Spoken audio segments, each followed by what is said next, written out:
Good morning. I'm Douglas Orane. I'm a trustee of Wolmer's and a Wolmerian, and beside me is my colleague Wolmerian, Shelly-Ann Fraser. Hi Shelly-Ann, how are you? Hi, morning, Mr. Orane. I'm fine. I'm actually here at training. And for those who are watching, we are at UTech. She's in the middle of her training. And I think, what were you doing? You were working out on the track? Yes, I was actually doing some power work, which involves, pushing the sled and coming down to do some of our exercises on the Swiss ball and doing our abs and, just getting those core strength that we need for the rest of the season. Well, it's so wonderful to see you doing so well. Shelly-Ann, you are a Wolmerian. You went right through school, sixth form. What was it like being an athlete at Wolmer's?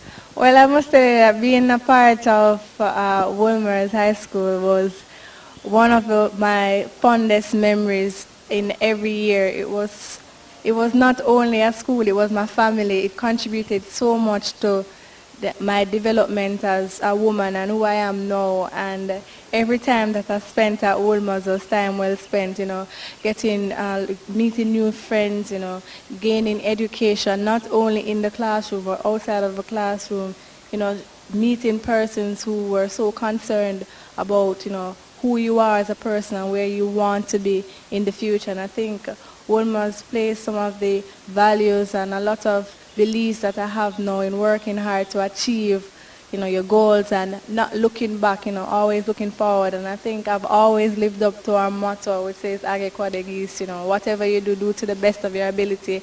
And I've been doing that since I left Wolmer's, and I'm so proud that I went to Wolmer's High School for girls. Well, I know we are proud of you. I had the pleasure to be in the Wolmer's Girls' School Hall that morning when you came to say hello to the girls. I've never heard such a loud, emotional shout and cheering from 400 young women who really look up to you as a mentor and a role model. You remember that morning when you walked in? Yes, I was so nervous. This was after the Olympics, and I went down there and, I felt so good to actually go back to my school, knowing that you only had one Wolmerian who was an Olympian, and being part of, I've left school in 2006. And here I am, 2008, as an Olympic champion. At 21, I get to go back to school and, letting the young girls know that anything is possible once you believe and once you work hard, and seeing and hearing them scream and the reactions and meeting persons that I left in school and teachers and my principal, and everybody was just so overwhelming, and I really enjoyed being there. And every time I go there, it just brings back so much memories. Well, it's really not only the gold medal at the Olympics in the 100 meters, but to me what's most remarkable, I don't know if anybody has done this, but to win a gold medal 2 years after leaving sixth form. Now, to me, that is world class, and it tells us a lot about Wolmer's. Tell me, who were your headmistresses when you were at school? Well, when I was at school, I had two headmistresses. I had Mrs. Pamela Harrison, and then she retired, and then I had Miss Colleen Montague.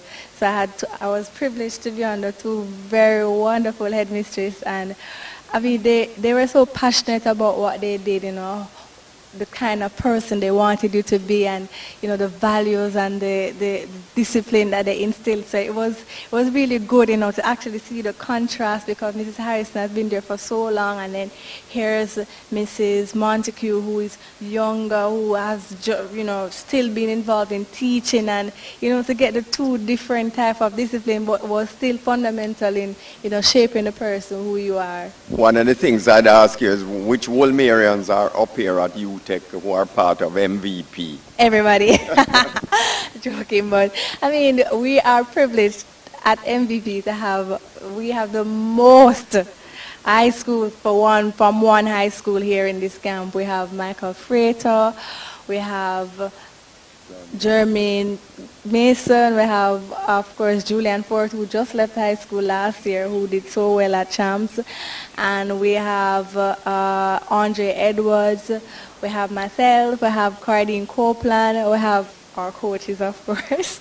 So that's Stephen Francis, Paul Francis, Christopher Harley. We have so many Wolmerians here, so we are privileged to be one of the best schools in the world, and we're part of of an institution here where majority of our teammates are from Wolmer's. Well, that's really great news. It shows there's something special about Wolmer's, about living by the motto, Age Quod Agis. I'm going to ask all of the folks that are out there, come to Champs this week, support the team, be in the stands. If you can't be there, then follow the action on radio and TV, and please give to our young athletes, the Shelly-Anns of this world who are in 4th form, 5th form, 6th form. Who knows, they'll be in the Olympics in another 4 or 5 years' time. And this is what giving back to our dear school that we love so much is all about. Yes, giving back is really important, to contribute, because you will see where your contributions are going. You go to Champs and you see your athletes running down there. It not only takes hard training, but it takes, nutrition. It takes the spikes that they wear, the shoes, the clothes that they train in, the supplements that they get. Everything contributes to something. So if you can at least give back anything you have to give to the development of our school and being a part of the tradition that we have at Wolmer's to continue to produce wonderful minds, both male and female, whether it be in track and field, whether it be in hospitality, whether it be in business, anything. We have some of the best alumni out there in Jamaica, I can tell you that much. Shelly-Ann, thank you so much and good luck in your training. Thank you. Bye.